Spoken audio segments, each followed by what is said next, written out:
ಶಿಶುಮಾರ rupee rangoli.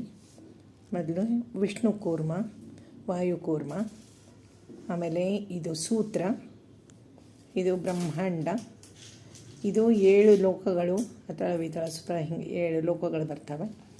ಆಮೇಲೆ ಇದು ಶಿಶುಮಾರ ದೇವರದ ಕೊಂಡಿ. ಇದು ಇವು 27 ನಕ್ಷತ್ರ ನಾನು ಬರೆದು ಕಳಿಸೀನಿ ಎಲ್ಲ ನಿಮಗೆ.